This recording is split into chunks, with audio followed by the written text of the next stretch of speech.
Hello, my nerdy friends, and welcome once again to a fresh take, culture and comics. We've got another fun show for you today. Um, Before we get into it, you know the drill. Like, subscribe. If you're watching this and you love comic content, pop culture content, please subscribe. We are, I believe, 15 subscribers away from our 200 subscriber giveaway. So if you're watching this, you haven't subscribed, get a chance to win some really fun comic stuff. Tell your friends, tell your friends. Um, so some folks who some watchers have asked, because we do typically cover both the comics and also like the media side of things. Some thoughts I have on some projects that have been announced, moved around, casting rumors, etc. And um, we're all kind of navigating this, but until the sort of writers and actors strike is over, I'm mostly avoiding that, out of support of the creators, of the writers and the performers. But I certainly have thoughts, and we'll get back to it with my opinions on things. Um, but in the meantime, it's given me more time, more opportunity to do shows like we're going to do today, like we did the last few weeks, talking with, which is really my favorite thing to do, talking to comic creators about their work, their creative process, what gets them going. And to that end, let me bring in today's guest. Welcome, Jon McCarthy, to a fresh take. Hey man, how's it going, everybody? Thank you for having me on here. Obviously, that's the natural thing to say. I was listening to you talk, and I was like, man, could have went with fresh air, but I think NPR would have probably gotten on. Yeah, no, I think it's out Terry there a Gross little would have bit. come after you with a bat. No, man, thanks for um, having me on, Dan. I really appreciate it. I'm excited to be here. yeah, my pleasure. And I know we've been circling each other for a long time, and I'm glad I was able to get you on. I know we talked about one of your books a couple episodes ago, which we're going to get into. Um, but before we get into some of your specific work, just kind of want to introduce you to our audience. You're an independent comic creator and writer. Is that how you describe yourself? Yeah, that's what I prefer to go by. My real That's job, you prefer to as go I'm by. doing now, is I'm a paramedic. I've been a paramedic for a long time, but yeah, I'm really trying to make the switch over to comic book creator all the time, but we're a little ways away from that. But yeah, writer, comic Sure. creator, a couple books out, before the comics and stuff. But And we're going to get into all that. So, what have you? Do you? I mean, does your comic history as a reader go back to you being a kid, growing up, hitting at the comic shop? When does your comic journey start, and what kind of books does it start with? oh yeah, man, I have some really vivid, positive memories of being a kid. I grew up in right outside Tallahassee, Florida. I was born in 1972, so I'm an old geezer. So I'm a Bronze Age You're you're, kid, you're right at So home, my man. yeah, dude. So the 70s and 80s, the first ones I ever remember reading. My uncle, my mom's youngest brother, he's I think 10 years or so older than I am. But I remember he had a lot of like war comics, like Tomb of the Unknown Soldier and things like that. And so I remember reading Hmm. those and be like, this is pretty cool. And back in that era, there really wasn't a comic book store, at least in Tallahassee where I'm from. So, but there was this flea market that I remember going to every weekend, and I would mow the yards or rake leaves or whatever, and just get 50 cents or a dollar or whatever. And there was this older Spanish guy there that had a booth. He was the only one at this place that had comic books on there. And there really wasn't in that time, at least in my world, the collectability of wasn't a thing, So you could go up. This guy would have like long boxes everywhere, and he would have these a lot of Silver Age comic books. I just remember Hmm. really gravitating initially to the Fantastic Four. I freaking love the Fantastic Four. So I would buy all these 12-cent 12-cent Fantastic Four issues that are probably worth nowadays, God knows how much. But Right. that's what I would read and I would consume. And the most first like powerful like comic memory I have was, and I've told this story before, but I think it was 1982. I was on the weekend. I was going to my guy over there to get my comic books, and he had that Frank Miller Wolverine miniseries, that he Mm, did with sure. Of Claremont course. and Joe Rubenstein. And he had that book sitting up. Usually it was just old back issues you dig through a long box for, but for some reason he had that book kind of on a stand, setting up cover.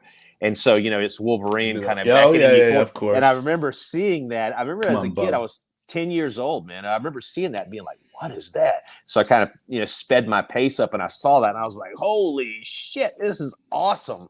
And Right. that was the first book I ever bought for cover price at the time. And that's honestly, that book is why my oldest son is named Logan to this day, because I fell in love with that character. I asked my mom if I could change my name to Logan, as a 10-year-old kid. She was like, of course not.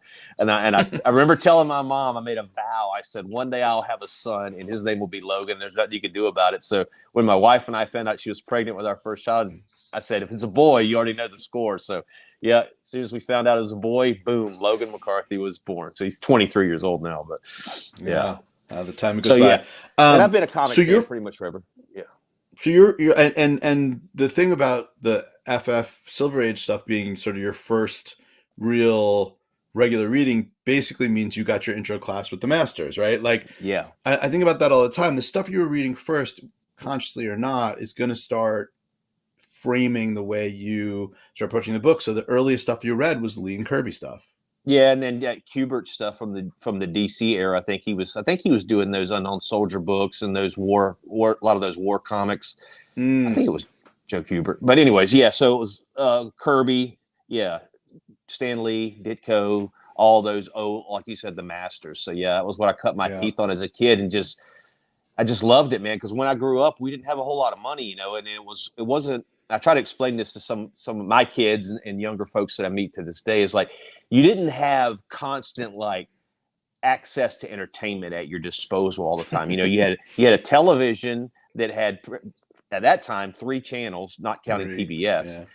and you had books. And I really couldn't read that well, at that age. And then you had movies, but movies are expensive, for if you didn't have a lot of money like we did when I was growing up. So comic books were the shit. I hope I can swear on here. Right. I Yeah. use a lot No. of Yeah. Yeah. profanity. Okay, okay. But Fuck yeah. so comics to me, that was how you escaped. Hmm. Nowadays it's video games. None of that stuff existed back then. I remember hell around that same time probably going to this little water slide that was there and playing Pac-Man stand-up arcade game in the very early 80s. That was the first time I ever saw a video game. Popped a quarter in that Mm, thing. So but the point was that there wasn't that much entertainment you could derive for yourself. It was action figures hmm. playing out in the yard or reading comic books. Honestly, cartoons were only Hmm. on Saturdays and things like that. So yeah, I've always loved comics, and they really hold a special place in my heart for that reason. It made for a lot of imagination building for a kid in that era. Yeah. Yeah, and this is a tangent to fall down maybe for another show, but I do one of the, I mean I have a similar memory. I was a pretty big reader in like fantasy and sci-fi, which I know is also an interest of yours we can get into, Yeah, but my allowance when I was a kid meant I had enough money to buy the different books I wanted to read each week from the comic yeah, shop, and now my allowance as a kid would mean I could buy one comic from the yeah, comic shop, yeah. and so I do worry about the accessibility of comics comics themselves. Obviously, the entertainment derived from comics you can access in all sorts of different ways for kids these days. But literally reading my way through the issues and that sort of digesting that art form.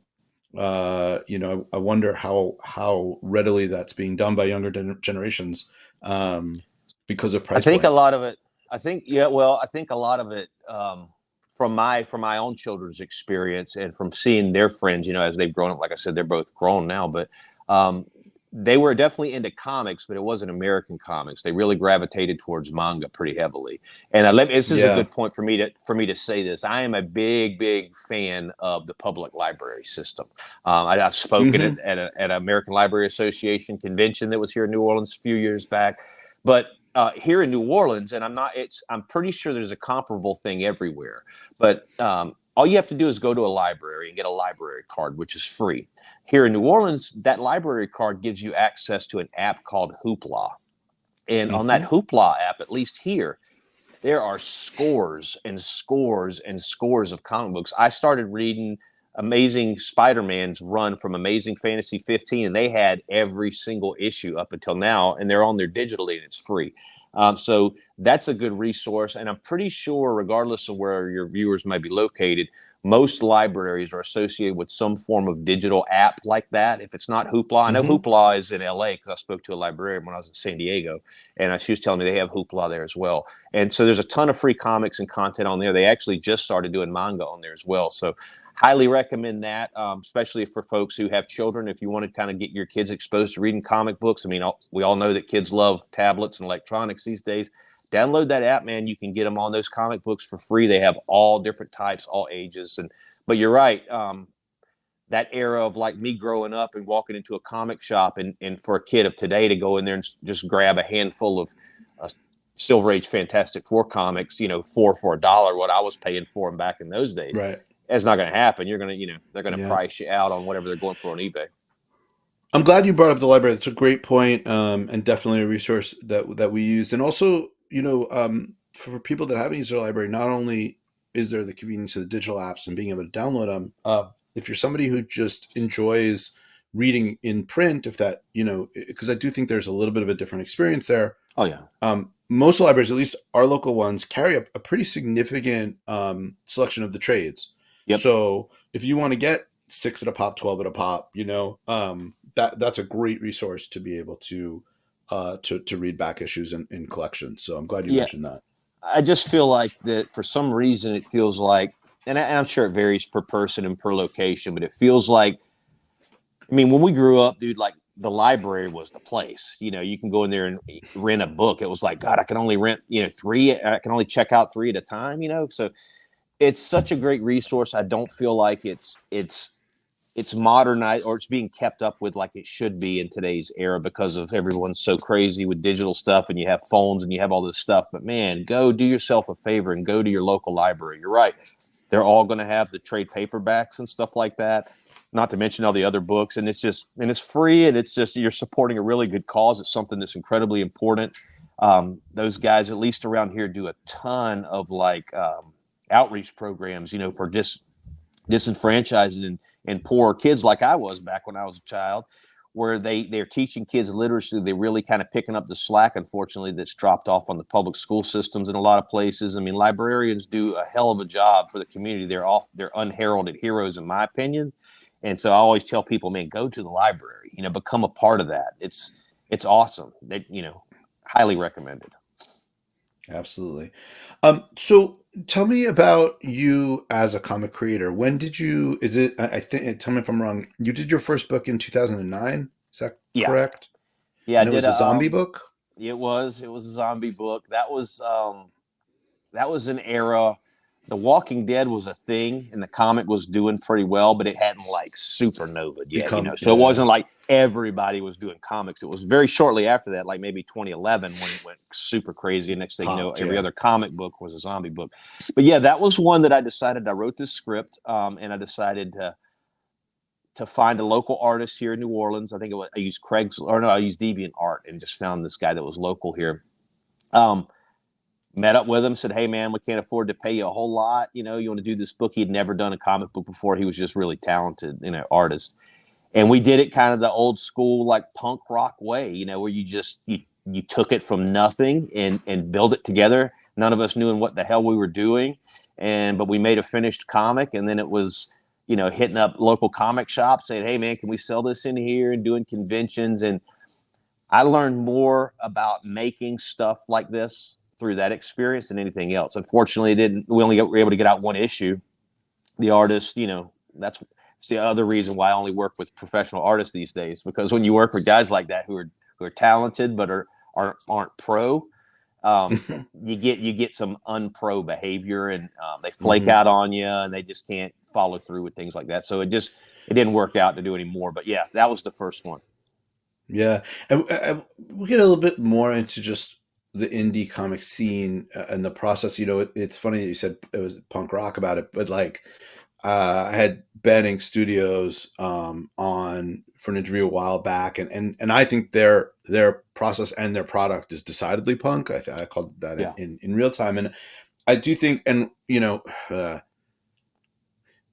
indie comics is a little bit of a tricky term, right? Because we have very large companies that are Right. indie comic companies, Right. and then there's indie like I'm just Blood making this Moon. comic by myself. Yeah, Yeah. yeah. So Or we'll get into that zines. too. Yes. Right. But that where you're working, where they're working, like that kind of is to me the punk rock scene right now in the genre. Like it's just make it happen and tell my Yeah. story the way I want to tell it. I think so. I think it's in that same sense of like, you have a passion for this art form. Punk rock's obviously that as music, but in comics, you have a passion for the product or for the medium that you're creating in, and you just do what you got to do to make it happen to create your stuff. I mean, like that's why the great punk bands do. They weren't like really dependent on record labels. When they started, they just were like, we're going to make music our way. They'll record it on like a 4-track or whatever and put it out on a cassette tape or whatever you have to do to get your work out. And that's Mm-hmm. that's to me the comparison. I think that's definitely right. I mean, those guys at Bad Ink Studios are doing. Evan and Lydia, I think, do really awesome stuff. I mean, they're really blowing up Gorgeous work. on They're TikTok. gorgeous work. Yeah. They're really cool how they approach their stuff. They even do it a little bit differently than I do it, where they Mm. really take the time and they're not rushed. They're not really They're worried about really not rushed. deadlines. Mm-mm. I've been waiting for They that just third issue now for a yeah. year. Yeah, but But when you get that damn thing, it's going to be it's gonna be gorgeous, right? good. Yep. Because they're putting Yep. in. I mean, I saw him posted a video the other day of some of the detail that she was doing on this one page, and I'm Yeah, like, she's my great. God, She's that would great. take forever, but it looks awesome. But it's in that sense, yeah, I think you're right, because it's in true independent comic books, in my opinion, are people who are basically what I said. You have a story that you want to tell, and you're going to tell it. You're going to do whatever you have to do to get it out there, and whatever benefits you reap along the way, you use. But if you don't get any, then you just put it together with a damn Xerox machine and staple it yourself, and do your thing yourself. It's about not being stopped on telling your Mm-hmm. story. Mm-hmm. Absolutely. Sorry, I'm eating So, cinnamon Altoid. no, no, no. Listen, get that cinnamon. I love these Um, things. the so so you had that zombie book. I'm familiar with obviously a couple other books, and we're going to get into those as well. But it definitely is clear you have a penchant for horror. Where's that come from? Is that just again stuff you were consuming growing up, or do you Yeah, find it good access for storytelling for modern parallel? Like, where does that exist for you? I've always enjoyed horror as a kid. I'm kind of weird when it comes to this, because I've really freaked out some of my friends with this opinion, but I truly believe this is the case. My mom had me when she was 16 years old. Okay, so Mm. she was a great mother, but she didn't have it all figured out yet. So again, growing up Mm-hmm. in that era that I grew up in, there were some amazing horror films that came out. So I can remember watching stuff like The Exorcist and The Shining and things like that. And like, dude, before I was even 10 years old. So, Mm. 7, 8 years old, and just watching Right. that and getting terrified with it. Sure. But I personally believe this. And I worked for, what was it, 6 years in a children's hospital. So I have a little bit of, of, non-lunacy behind my theory here. But my theory is that it is a good thing to let children watch horror movies. I Mm. fully, fully, fully believe that it really shapes and it kicks off something inside your head that kicks off your imagination, because horror movies, your kid's not going to get hurt watching a horror film, right? If you're watching Friday the 13th, Jason's not going to actually kill your child, but that kid's going to get scared by it. And it requires a really pretty vivid imagination to sustain fear. So when you're going to bed, when the kids going to bed at night and they're like, oh man, Jason's in my closet or whatever, that's requiring a hell of a lot of powerful imagination to kind of create that. So it sounds crazy, I know, but I believe that, and I think that's what happened with me. I remember being scared shitless with some of those films when I watched them as I was younger, but it really feel like it kind of kicked in something in my imagination. It kind of helped me. Mm. I'm a real visual thinker, Unfortunately, I can't draw, but I think visually a lot. That's why I love Dungeons and Dragons and stuff, games like that. Mm-hmm. My imagination is always in like high gear, but I really attribute that to horror. So I'm not necessarily creating horror comics because that's all I really want to do, but I just like that that genre to tell stories in. I think you can do some fun stuff with it. Hmm. Certainly. Um, I was just thinking about that point. Your kids in horror. I mean, obviously like general message to the world, like know your kid and what they can Right. handle. I think probably depends a little bit on. I've been always really fortunate that my kids have had a very healthy separation of fantasy and reality. Yep. They never really had that thing where they blurred the lines when they were watching stuff where they were little, and then they thought they were superheroes or whatever. They kind of got Right. it pretty early. We Right. always pushed them a little bit. I mean, we haven't done deep horror, but like I recently with my son watched the Aliens films, and which are just Yeah. great cinema, and it certainly you know has some scary stuff, but it also, a lot of the scary is what you don't see and the anticipation in those films, Right. which is great. um The but I do think suspense. right, and so it did in that way certainly get his wheels turning about how story can be structured and how things can be kind of cultivated, without it being sort of the overt jump scare in your face, etc. stuff. So I think that there's certainly things to pull in structure. I mean, for horror to work, structure's a really important part of it. You Yeah. know. Um, Well, going back to so the going yeah, back to go the ahead. punk going back to the punk rock thing. I mean, typically you can look historically. Usually, you see when societies are in turmoil for whatever reason. That's usually when you'll get some really good punk rock music or some good rock and roll music coming out, and also you'll get some Hmm. good horror stories coming out because I think there must be some sort of correlation between the two where they work on something like that. It's a nice escape release or whatever you want to call it. I'm not sure the psychology behind it, but it does seem like they Hmm. kind of track, hand in hand. Yeah, they certainly do, and I mean horror specifically. Often, I mean the zombie stuff is often a metaphor for sort of like the consumer capitalism times and the sort of like Right. zombification of the individual consumer and all that stuff. And um, a lot of those things can be parables. What's weird I've found is I keep waiting because of the time that we're living through right now. I keep waiting for the great wave of rock. Yeah.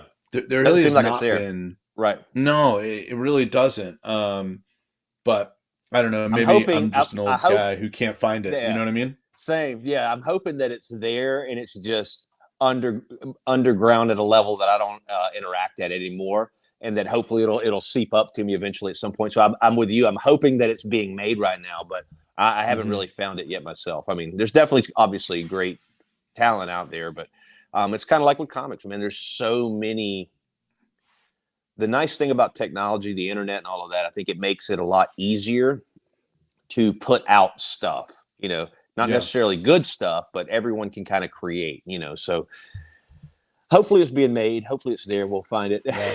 One of I mean, these I'm days. hearing it in different forms too. Certainly in different art forms, and certainly in hip hop. I just haven't heard the really strong rock wave, but maybe it's out there. Actually, if you're viewing this and you've got some bands I should check out that are making great music right now that are new, let me know. Put it in the comments. So let's talk about some books you are folks can get their hands on right now. So first, let's just talk about the book. And this came out last year, but let me bring it in because it's the thing that I got introduced to you from, and that is Endangered. Oh, And this is the variant cover, which like I am such a Target sucker of. The minute I saw this is you got me, man. You got me with this. If you don't know, this is an homage cover to Transformers 5, I believe. yep. The Transformers Are Dead, one of just my favorite comic covers of all time. But tell me a little bit about Endangered. Can folks still track it down? How the story come about? Talk to me a little bit about this book. Yeah. Well, funny thing I'm pointing in the wrong direction. That cover there was drawn by a good friend of mine named Robbie Musso. Who did work with IDW's Transformers title. He did a Speed Racer book with Oh, them, and cool. now he's working for Hasbro designing like toy art. And he's about to launch his own kind of mech themed comic. But Nice. anyways, so he drew that. And again, yeah, it's a Transformers 5 homage. The original artist on that was a guy named Mark Bright. And it's just such a killer, like Starscream Transformers cover. But yeah, so that book there was Shockwave. that was our 1 in 5 or Shockwave, yeah, Shockwave. Yeah. That was our 1 in 5 variant, because that was one we came out the gate with, and we wanted to kind of make something that would hopefully entice retailers, and it worked pretty well, I think. So that book did good. So yeah, you can still find Endangered out there. That one might be a little tougher to track down because I there mean, was I got a only, copy, but yeah, I think there was. I mean, you can still find it, I'm sure. I think there were maybe 1,000 of those printed. That one there, but yeah, you could probably find the others. It's a series that I decided to kind of come back to comics once I had this opportunity to make them, and my friend decided to partner with me and put up the money, and we hired this team of guys to put these books together. I wrote this series. I started writing it a long time ago, and it was one I'm like, okay, I'm going to do a monthly series, man, which was in hindsight probably not the move to do, but at the time, when that book came out, it was still in the middle of that big boom of comics that we experienced last couple of years, and so it was a little bit easier to get it out there and get someone to bite on it. But it's intended to be an 8-issue series. We've done the first 4 issues, and then we had to kind of shelve it because that comic boom went away, and there was all mm-hmm. sorts of like issues and problems with the distribution rollout of that book, and the order numbers got to be so low that it was just not sustaining itself anymore. So we did the Right. first 4. We put it on the shelf. I decided to kind of go a different direction this year with what we're releasing now. But the goal is to eventually get to the point where there's interest and hopefully finish up the second half of that series. But the concept of it is it's a science fiction story. You mentioned the movie Aliens earlier. I'm a Mm-hmm. massive, massive fan of that second film that with Bill Yeah, Paxton and Michael Biehn and all those guys. it's And incredible. that was a big inspiration for that. Hell, we even have a guy in here named Hudson, one of the characters in there, after Bill Paxton. But the concept was I wanted to do a story where kind of a throwback to an older era when I was growing up, kind of at least the comics I was reading of that era, where you had a lot of this science fiction that were, like kind of a not so much Star Trek science fiction. I've always gravitated more towards like I mean, Jason and the Argonauts isn't science fiction, but I love stuff like that, giant bugs and Mm-hmm. people fighting them off and all that kind of stuff. And I was like, man, there used to be a ton of Starship comic Troopers. books. Yeah, Starship Troopers. That was our second issue. Is actually an homage to their movie poster, to Starship Yeah. Troopers movie poster. But I was like, I want to tell a fun story that's kind of got a lot of action. That's hopefully got some, suspense to it as well. So kind of came up with this idea of having humans basically become an endangered species, hence the title. And the earth has been taken over by insects that are now the size of like small vehicles, like spiders are the size of a minivan, and so the humans have kind of fled to space for safety after this nuclear war occurred. They've tried their best to treat Earth and reverse the damage that was inflicted on it by these nuclear bombs. And unfortunately, they didn't realize that there were certain species of insects that survived this attack. So as their little treatment that they're producing kind of facilitates an evolution in these bugs, and they just become gigantic. And then that was kind of all set up in The the first. cockroaches. Yeah, Oh, yeah, sorry. that was The kind of old cockroaches are the only thing that'll survive the nuclear yep. holocaust, right? I actually did a lot of freaking research. I'm really surprised I never got an FBI visit to my house with the shit I was searching for. I was doing a lot of Search research on terms. like radiation, uranium, and dirty bombs and all kind of stuff like that. And Yeah, we actually have a friend of mine who's on board with that book. She's an entomologist, so we brought a PhD that's entomologist great. on. Who kind of gave me all the bug facts that I wanted. I didn't want cockroaches in it, so there are no roaches because I felt like that was the cliche bug, and they're not very exciting Yeah, insects. Even if they're big, they're not very exciting. So we chose not to do any cockroaches, at least not in the first 4 issues. Um, right on. but there are certain species of bug that could possibly survive that. And then reading on how nuclear attacks would work and things like that. It says it's not like everything gets wiped out. Stuff in the middle does, Mm-hmm. and then the stuff on the fringes. So all of that. But that was the That's kind great of that you brought that concept. in. Yeah, that was kind of the concept of the story, was to make a comic series that was more of a throwback to those old Bronze Age sci-fi stories where you have just some dudes with guns trying to fight off these threats in the form of like these gigantic insects. And you learn at the end of issue 4, spoiler alert, that there actually were humans that had survived this attack as well. and they have sort of devolved back to more of a tribal state because this whole process took about 50 years for the bugs to get big and the stuff they were raining down on Earth from space. Um, and it was also something I wanted to kind of explore. I don't feel like I got an opportunity to do it as much as I wanted to. So I'm hoping to be able to do it more in the last 4 issues, where I really wanted to kind of speak a little bit on and shine a light on our current reliance or potentially over reliance on technology. So you have these guys who have been up in space who have, technology's given them everything they need. There's androids and there's all this kind of stuff in the story.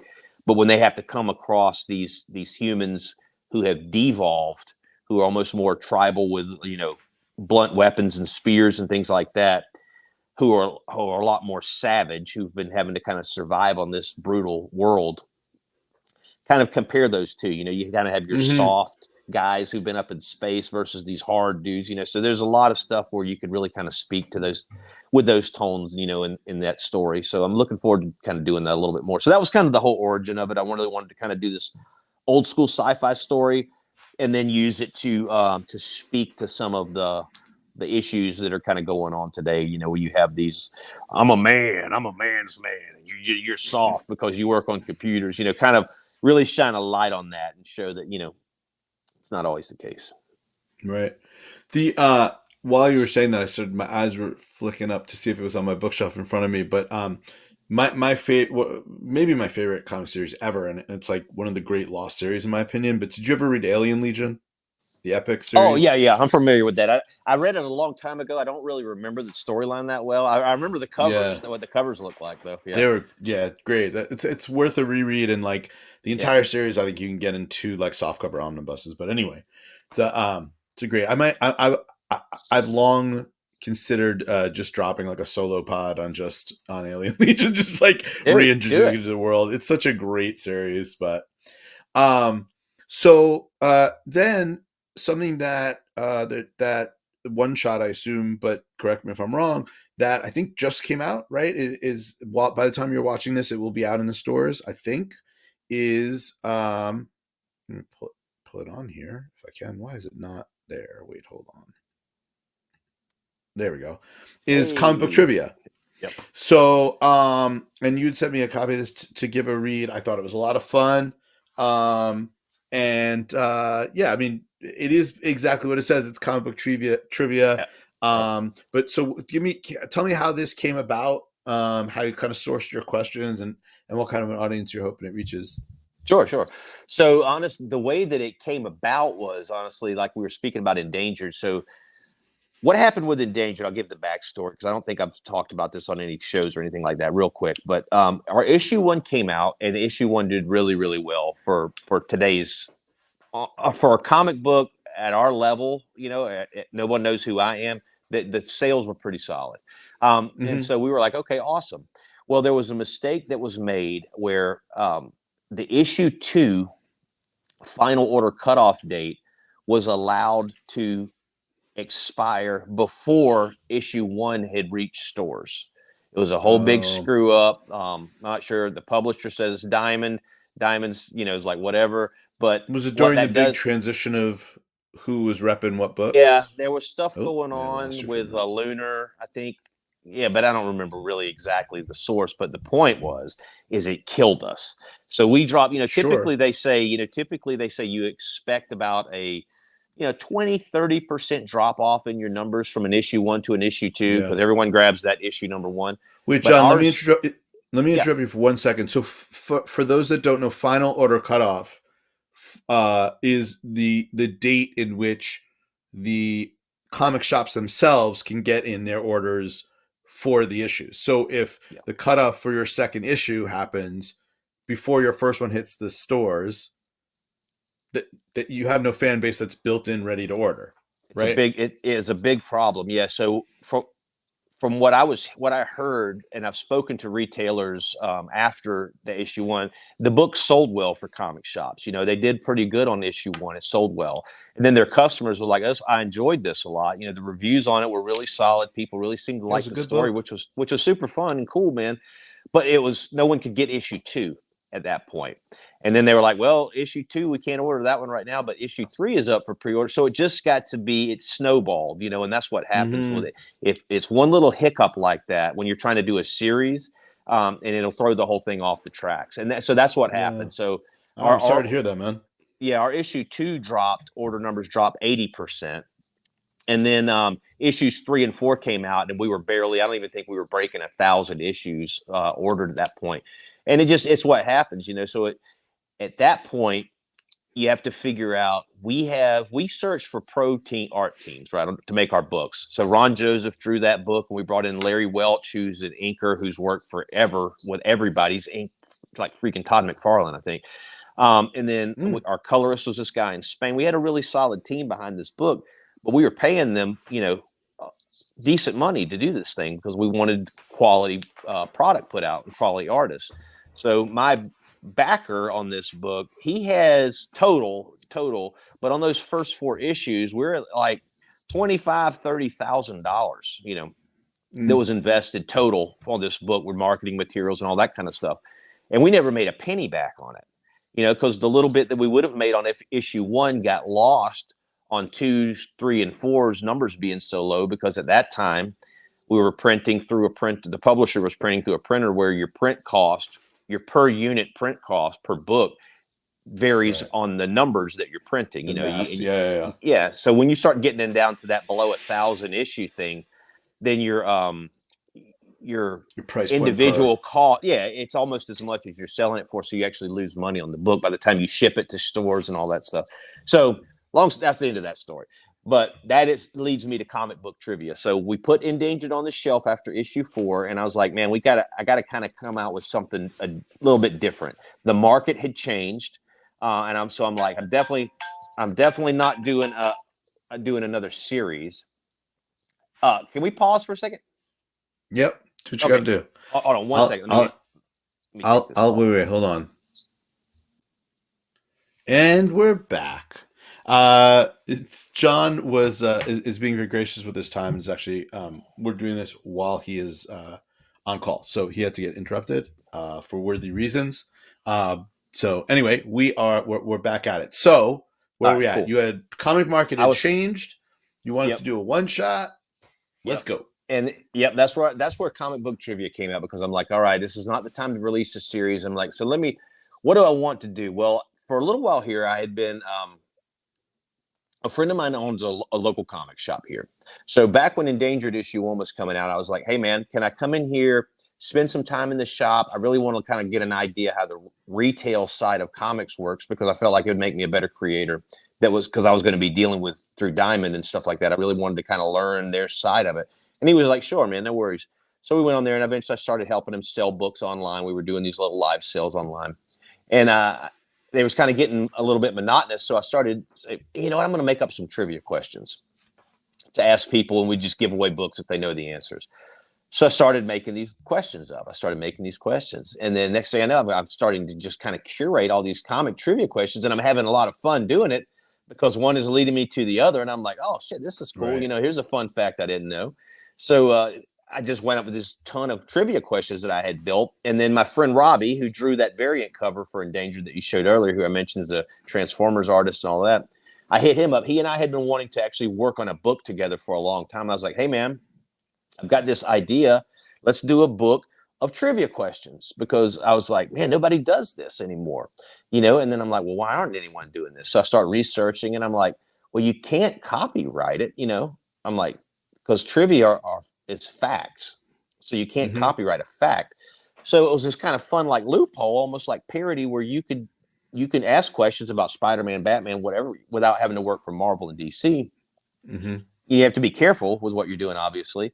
So I hit him up. I was like, listen, I want to do a book with these stories. I said, I'm going to write a little story around this and I wanted to do a book of comic book trivia in a comic book world, So we wrote this little 3-page sequential story that kind of opens that book up. And then it's just 150 trivia questions, I'm like, it'll be fun, And I told the publisher, Blood Moon, I'm like, I want to do I really want to kind of embrace this kind of old school thing, man. I want to do poly bags. We're going to do like trading cards with extra credits. It'll be in some of the questions and stuff like that. And the other big motivator for me on that one was I really wanted to make a book that was not intended at all to be collected. You know, it's a Mm-hmm. book that Mm. you open it and you read it. You're going to, you roll it up in your pocket and you go to your friend's house or you go to the comic shop and they're having a trivia night and, everybody's busting this thing out. Like I was telling Robbie when we made this thing, I'm like, dude, I don't have ever any intention of ever signing one of these books. That's not what it was made for. It was made for people to open it and read it and enjoy it and quiz your friends and see who knows more about comic books and make fun of each other when they don't know a Well, question. And, that's you know, yeah, that's what I loved. I loved about it. Well, first of all, I just think few things. So one is you do a really nice job of um staggering the difficulty of the questions, right? So yeah, there's questions in there I could read with my kids that I know backwards and forwards, but they may know, they may not know, whatever. But it can lead us to interesting conversations. There's some, and where like I like to think I know my shit, and I do, right, all right. right, I do. But you definitely stumped me on a few of them too, and not so much, oh, you stumped me, but it did do, and it sounds like this is what you were hoping it would do, is it was like, oh wow, I need to learn more about that and kind of look up a little bit more backstory on some stuff. So you've got Yeah, this nice kind of range. It's real fun, it's casual, and like, there's a little bit of the old, like the Simpsons comic book shop owner, voice with yeah, like like, right. oh, that's absurd, like whatever.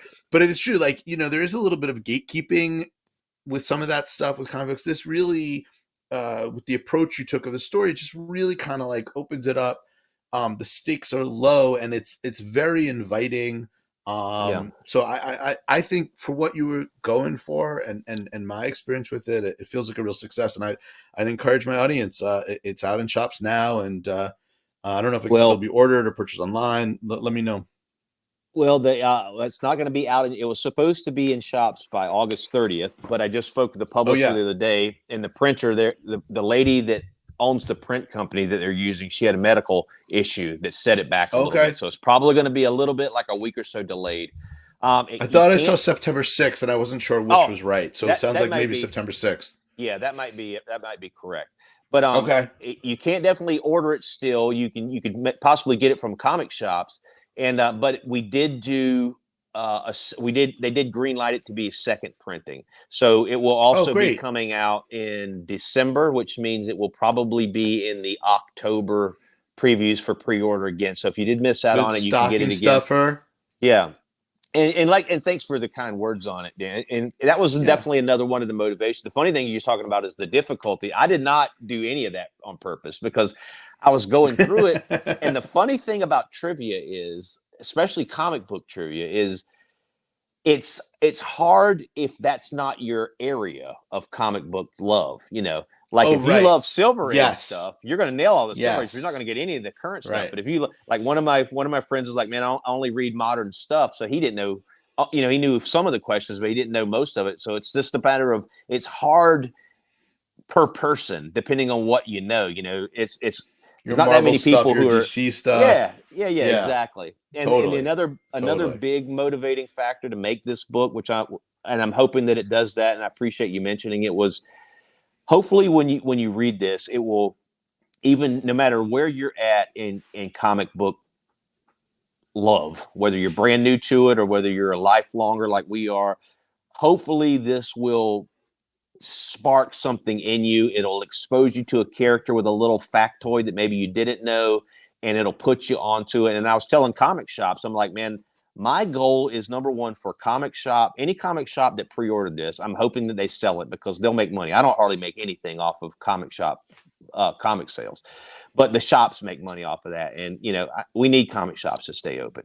But the other thing that I'm hoping that it will do was kick out some interest for maybe some of their back issue stuff or some of their more obscure comic books that Totally. people maybe aren't familiar with, and they go and chase those back issues and say, oh, that sounds something interesting, let me go look into that. So I'm proud of what it is, and I think it's a lot of fun, and that was kind of what we wanted to do when we made it. It was the goal was to make a comic book that people were going to open and read, and not, because, man, every creator wants your book to be read, right? I get that, but the reality of comics of today are the vast majority of them are purchased, immediately put into a bag and a board, and put into a long box, for a potential collectible value. And you're worrying about condition, and you're worrying about all of that stuff. This was a book that's not really meant for any of that. It's just a very, very short snippet in the very beginning of an actual comic book story, but then it's just trivia questions. So I wanted And it to I'm be more telling, like a game than a comic. and I wasn't, I said this offhanded, but I mean it. Like if there's a second printing coming out that's going to be coming out in December, it's a great, like if somebody in my life gave me this as a gift around the holiday time or something like that, or just as It's a fun. little, a little just offhanded thing, I would think they were thinking of me and my interest. It's a real love letter piece to comic fans. I think it's just great. Awesome. It's whimsical, and we could use more whimsy. That's what Um, I was kind of wanting to do, is just take away a little bit of just the, oh man, the collectible, and it's a commodity and all that. Nah, man, let's make it fun again. Make comics fun again. Just enjoy the experience. So Make hopefully comics everybody, fun again. I want people to read all of my stuff, but if they're choosing to just collect it, I mean, I get that. I mean, I'm a collector as well, but read this one. Tear that bitch open, roll it up, put it in your pocket, and go. Like I said, go to your friend's house, go to the bar or whatever, and host a trivia night off of these trivia questions. Just have fun with it, man.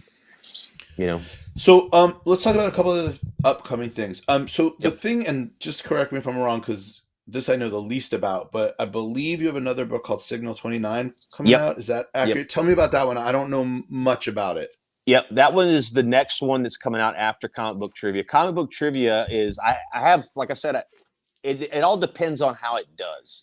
So if there's a Hmm. demand, we can make a second version of that, because I've got plenty of trivia questions. Yeah, there's plenty more trivia Yeah. questions to be had. So, but after comic book trivia, that was when I kind of come out with this plan that I'm trying to do now, where I'm like, all right, I want to make. It was kind of a multi motivated thing. First one was like, I want to kind of challenge myself to be able to tell a concise horror story in a single issue comic book format, and hopefully try to make it scary.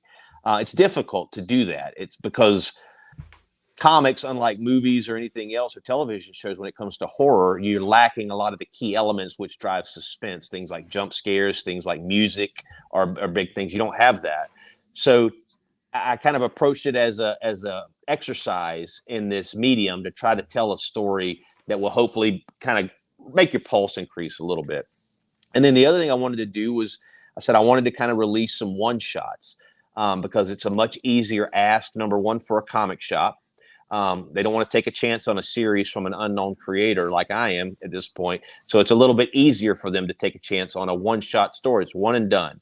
And it's also a little bit easier, I think, to ask of the customer or the reader, who never read Endangered, or like, I don't know about this guy. Well, here, man, here's a chance to check it out. You're committed to one story. But Signal 29 is the first one, and there's going to be 3 of these.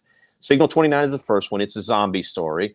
The reason I went with the zombie story, this is kind of ties back a little bit what we were saying earlier, is before I started doing comics, published comics, I wrote a book, and it was a nonfiction memoir. It's called Hard Roll, A Paramedic's Perspective of Life and Death in New Orleans. It was a book about my time in New Orleans EMS here.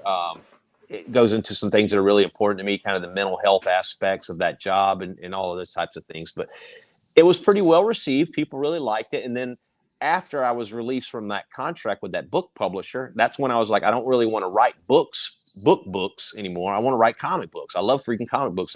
That's where everything is kind of taken me to get to. I wrote that Hard Roll book because I was getting frustrated because I couldn't get anywhere with comic scripts that I was writing, and I didn't have the money at the time to hire artists to make them. So it was, when you fall back on writing, the first thing you hear is write what you know. And I'm like, well, shit, I know about being a paramedic, so let me write a book about being a paramedic. And I did, and it got me a book contract. And once I was free of that, I told the folks, I'm like, hey man, I'm gonna go write comics. And people, it wasn't scores of people or anything, but I had several folks reach out to me like, oh man, I really want you to do Hard Roll Part 2, the follow up to that. And I'm like, I'm not really. I'm doing comics. I'm not doing that. So this one, Signal 29, was kind of, I call it a alternate universe bonus chapter to Hard Roll, because Hard Roll's all nonfiction about this. And it's me and my buddy, who's my partner in Hard Roll book. he and I are in this comic book portrayed. Okay. And the concept is we go to we get called to this crappy hotel in New Orleans, which is based off of a real place, and that is a real crap hole hotel. And they call us there to pronounce this dead body. And I'm like, well, Sean and I had actually, my partner, we had actually really went on a call back when we were partners on ambulance.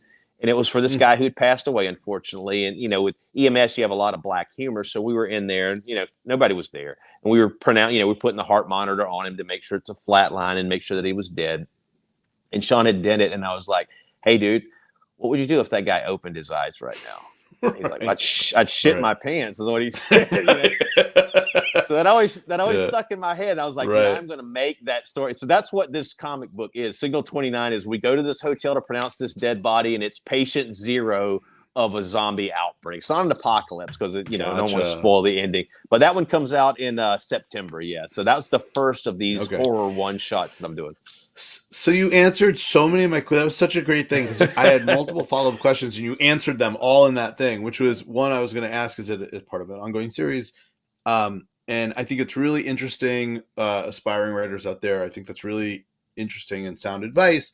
If you're trying to break in, and I think, instinctually we're like, I've got this idea for this huge series and let me write a first script and whatever. But if you can do a self-contained one shot, it is an easier ask for commitment from a shop to put it on their shelves. The other thing there, I was going to ask, just like the role, you have New Orleans, you have the paramedics, you're pulling from your life. And I was just curious, like, what was that path? But you answered that pretty directly. So, and is that also with Blood Moon? Yeah. That one we did with Blood Moon. So real quick, definitely agree with that advice for newer creators out there. I think everyone, when you were like, I want to make a comic book, you're thinking you want to make the next Invincible or something that's killing the children or whatever it might be. I mean, do what you want to do, but you have to understand the business of comics, because when you make a comic, you're entering yourself into the comic book business. So you need to definitely understand how that works. And it's a big ask to ask a shop to commit to a series, because then there's an issue 1, and issue 1s are easy to deal with, but then the issue 2s and stuff are the ones that'll sit on their shelves, and they have a very tight budget that they're working with, and you're asking them to spend some of that budget on your unknown comic title versus buying the safe bet, which is another 3 or 4 copies of Spider-Man that they know that they'll sell. So think of it like that. But yeah, we are doing these. These are, I say technically these are one shots. So Signal 29, Loup Garou, and then there's a third one called The Dirt Witch that we're doing right now. Those are all going to be released as one shots. And on the surface, when you pick them up and you check it out, you're going to be like, oh, I read Signal 29. I'm going to read Loup Garou. These are completely different, other than they're in Louisiana. They're all kind of set in this world.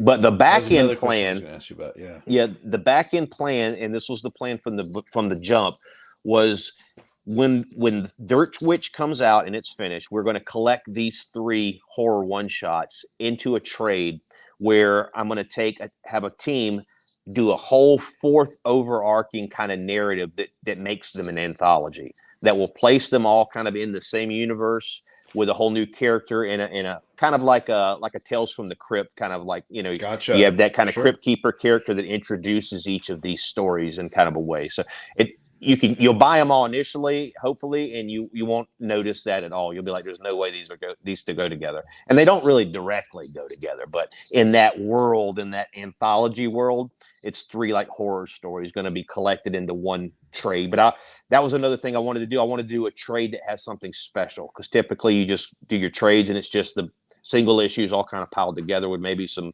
concept art and stuff in the back. I wanted to do a trade that has the only place you're going to get that whole new story is in the trade. Trade. Yeah. So that's the plan. And so using Louisiana, like the obvious answer is you live there, but like, why using the setting for these 3 different books? Do you feel the setting lends itself to a lot of the supernatural, or is it just what you're familiar with? Or talk to me. Kind of both. I mean, this place is there is a lot of I mean, hell, dude, in the end of October, I'm going to be doing a signing and an appearance. There's a werewolf festival. It's a 3-day festival here. It's called the Rougarou Fest. So Okay. the area is definitely lends itself. I mean, most people associate New Orleans with vampires and all that kind of stuff, and it's. I think for me, it's easier to tell stories in the places that I'm at, the cities that I live in, because I'm familiar with them. I'm familiar with the geography and the terminology and the kind of people that live here. And so, yeah, that's kind of why I set them all here in this little world, because I feel like this is like one of those places where weird stuff happens, and it could be possible that there's some werewolf cryptid running around the swamps out here, Right. jacking people up. I'm going to be coming to New Orleans for the first time in October. Awesome. Somehow I've never made it out. So who What knows? what Maybe what your when in thing will be going October? on. I gotta look at the dates. I want to say mid October. Dude, because When the I'm doing a Blues and Comic Brews. Con. Okay. I'm doing a Comic Yeah. Con, and then I think it's the 20th is that werewolf festival. It's in it's an little town Okay. called Houma, Louisiana, which is about an hour from here. But I gotta you look. know, I think I may leave town just before them. But I'll definitely. I will connect with you after this yeah, conversation. for sure, for sure. And get your recommendations in general.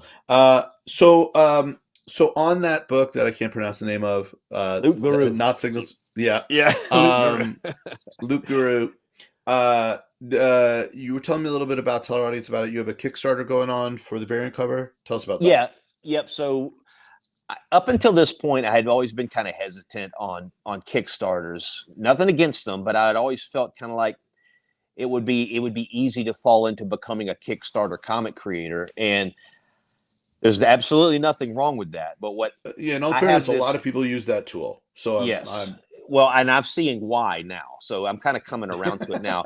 I like the idea of having a book in comic stores everywhere. Any comic store that wants to order it through Diamond, having that book in there at that availability. I really like speaking to comic shops with that comic book trivia book. Man, I made over 600 phone calls to comic shops around the country, sending emails, talking to these shops, and now it's getting to the point where I call them up. I'm like, "Hey, man, this is John. I did that Endangered book. Oh yeah, what's going on, man? So I like that. I love those people. I feel like a comic shop is similar to a library in a way. It's an important thing that needs to be saved or needs to continue to exist.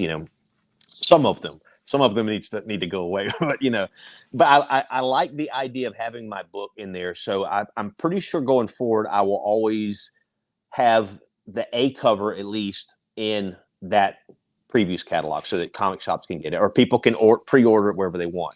But with this Luke Guru book, we tried with the Signal 29 book. We tried to do because I wanted to do something with the variants. I'm not a guy that does like 50 variant covers for a book. I like to offer it because it's fun to me to work with different artists for cover interpretation and things like that. But we had tried to do a variant cover for Signal 29, and we tried to do it through the publisher's website. And Blood Moon is, I love them personally. I get along really well with them. We work well together, but they're not Image, so it didn't have that kind of traffic and it didn't do that well. So I was like, man, I have to come up with a new strategy. So I was like, all right, let me do this. Let me look into this Kickstarter. I've backed books through Kickstarter before. I know there's some awesome comics that are made in that Yeah. platform. And I was like, it's a perfect thing to where I can have both things. I can make a book available for retailers, and then I can do something with this Kickstarter. And the thing that I found, which really appeals to me the most, is it allows us the opportunity to do some really cool stuff directly with the customer or the reader, who whatever you want to call them, the fans or whatever, where you can offer these stretch goals and you can do these exclusive limited edition books that hopefully, if it does well one day, and you'll have a nice collectible, but you will only get it through this platform. So I think going forward, and granted, it'll depend on how this goes. The plan going forward is we'll do the main cover for the book through previews, which makes it its own little separate thing, because that's not going to be available through the Kickstarter. We're going to keep them separate, but through the Kickstarter, you'll get the cool comic, and some extra like fun little swag and stuff. Because that's fun, kind of coming up with those stretch goals and those little prizes to offer people for free, like where you can get in the Luke Guru book, for instance, the whole concept is it's this cameraman who's out of work after the COVID pandemic, and he gets hired to filmed this reality television show called Bayou Life, which is like there's a show that was filmed right here called Swamp People. I don't know if you ever saw that. It was on, I think it was on A&E. Yeah, and It I don't know was a if popular show. I'm aware of it. Yeah, yeah, yeah. Yeah. So it was basically that concept. And so this guy comes down here. So I wanted the show that they're filming is called Bayou Life. You know, that's what they call it. And so, like in a Kickstarter, I can actually offer like the backers as a stretch goal, like a piece of crew swag from the Bayou Life show. Right, So from the if Bayou it was a Life. real show, like Right. they give out this when you make it. So we could do stuff like that. So that's a lot of fun. I'm having a lot of fun putting that together. But yeah, so we're going to do the Kickstarter for the variant, but then the main A cover will be in diamond. Gotcha. And how can people track down that Kickstarter? What should they look for? It will. I'm planning on launching it at the moment. It's going to be launched on September the 20th. If they want to follow social media, or I'll be sharing it everywhere. Trust me, once it comes out, just let folks And know. we'll put in the show description. We'll put your social media contact. Yeah. And people Just can follow follow us you on there as there, well. the Instagram page, TikTok, whatever it is, and I'll be sharing a lot of it as we go.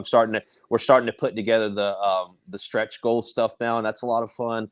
I'm saying September 20th. I really want it to come out so that there's enough time, because I think, if I'm not mistaken, the previews that will have the A cover of Loop Guru will be September's previews. The book will come out in November. So I kind of wanted a little bit of an overlap. So if folks did happen to want to get that A cover, they could. And the other thing is to help the comic shops out, because the big thing is also I didn't want to do is I don't want to compete with comic shops. You know, there's another indie publisher. I won't mention them by name, but one of the LCSs that I go to here, they stopped ordering this company's books because this company was doing they felt like they were having to compete against them because they were selling these like box subscription services where you would get their comics directly to their customers. Oh, And the okay. comic shop was like, well, why the hell would we buy your books if you're going to sell them directly to your customer? You know, things like that. So I'm really being really particular to create a pretty hard dividing line between the two books. You know, it's the same comic, but Right. I don't want them to overcross in any way. So I gotcha. yeah, I gotcha. so probably into September for the Kickstarter, and then throughout September, you should be able to order the A cover through any of your local comic shops. Right on. So, one last question. You've been generous with your time, and really Oh great yeah, talking to you. I'm glad we were able to do this. And this is a little bit more open ended. So, what's very clear to me as you speak, and from what I've seen from you on TikTok, and just the way we interact with TikTok and things like that, that you like writing, you like creating, but you really love comics. You love the comic community, the yes, shops, the history. That is very clear in your whole ethos here. yeah. Can you talk to me a little bit about what is the question I want to ask? I am very encouraged. I've brought this up a couple of times. There are a couple loud idiots in anything who kind of ruin things for everyone else. Right, But and I think again, the sort of like there's this very small minority in the comic community of just assholes. But yeah, overwhelmingly to me, it is really one of the kind of the warmest, kind of most engaging, appreciative and supportive communities. And I just wanted to kind of toss that to you and just is that your experience? What do you think of sort of the state of the comic community as a whole, and what it looks like as we move forward? And yeah, I'll end it there. no, I get where you're coming from, and I totally agree with you. I do feel like, I'm sure you hear all the time, and you typically you hear what's the say, bad news is you're going to hear that first before you hear any good news. So people definitely have negative experiences, I think, when they're trying to get into comics. I saw that a lot personally when Saga was massive. I mean, it's still big, but when it was like crazy big, that Mm-hmm. book drew in a lot. That title drew in a lot of people. It's kind of like Sandman. It's one of the few titles I feel like who Mm-hmm. really superseded the comic genre and actually Supernova, went yeah, into yeah. bookstores and were pulling college students who'd never read comics before to check that My title out. Saga. Yeah, It's oh always yeah, up on it's the it's shelf. it's Anyway. fantastic. By the way, if you've never read it, I highly recommend Oh, it's reading it. it's it's Yeah, literal perfection. But yes, go it is on. great. But I remember hearing a lot of the times you would hear these stories about people like, oh, I tried to go into this comic shop to buy Saga, and then like you talked to earlier with the gatekeeping and the assholes and stuff like that. That Yeah, definitely exists, but I think by and far, it's definitely a community that is very welcoming to folks. I mean, especially on the indie thing. I mean, what I caution indie creators on, I think, a little bit is sometimes it gets a little easy to come off thirsty. You know what I mean? Like, buy my book, buy my book, sure. buy my book. Here's my stuff. Buy my book, buy my book.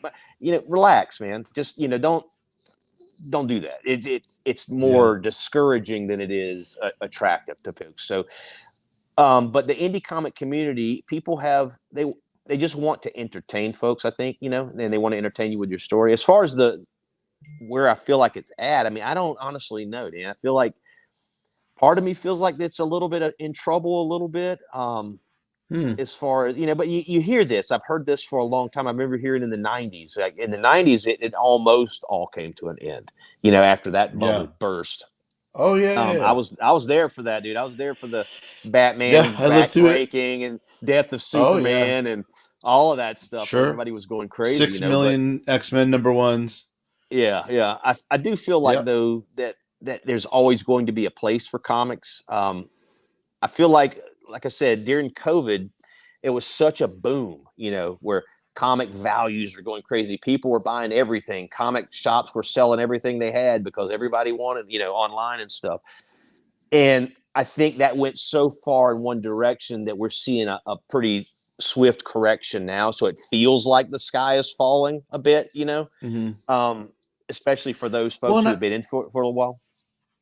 yeah, no, and I that there's the collecting part and the price point, and there's the Yeah. shops and listen, I could do a whole thing on, you know, maybe Marvel doesn't need 73 X books and like Right. 15 Spider books, but Right. I'm more talking about like we met via TikTok and we were talking about it before we came on air and stuff like that, but like there's a whole crew in there of folks Yeah. exchanging ideas and supporting each other's projects and tagging each other and stuff and whatever.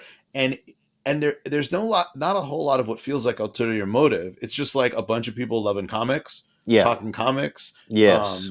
sharing in stories and artists and creators that they genuinely love. Younger cats that I know follow old folks like you and I who want to know about the books we did read back Right. then.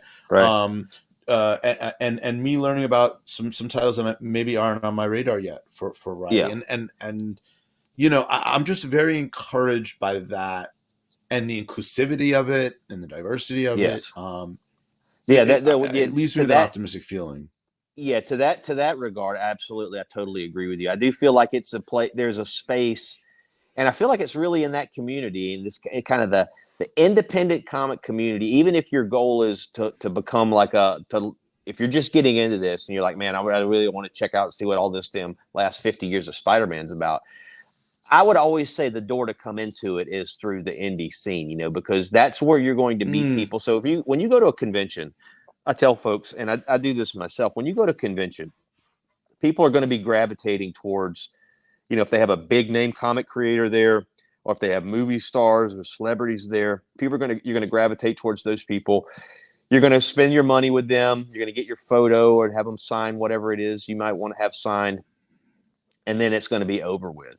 If you want to have the best experience you will ever have at a convention, go find an indie creator at their little table yeah, and buy yeah, their book, and man, you'll feel genuine appreciation, because it's like that punk rock thing. It's like those bands back in the day. It's very similar in that sense, because you're out there and you've made this thing and you want to share it with the world, and then you also want to you want to find someone who's interested in it, because if they're interested in your stuff, you're gonna probably have common interest, and you guys can bond over that, and then it leads to the next thing, and it leads to the next thing. So yeah, dude, it's awesome community, man. I really, really, I'm a proud of being the small part of it that I am.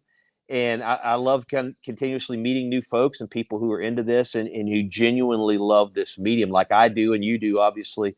I mean, comics are awesome, dude. I mean, there's really nothing right else you on. could say. They're great. Comics are awesome, dude. Yeah. That's what I would like to present my thesis for the show. Comics are awesome, dude. That's it. That's all you gotta have. Well, listen, I can't think of a better place to end. John McCarthy, thank you for your time. Thank you for the conversation. I hope you will come back as more of your issues come out and we can talk Yeah. more about them. Um, all sorts of links below. If you've stuck with us this long and you haven't, please like, subscribe, share, hit the bell, all that stuff. It really helps. I really appreciate it. And we'll catch you next time. Thanks for having me, guys. Thanks for listening to me ramble. See ya. Right on.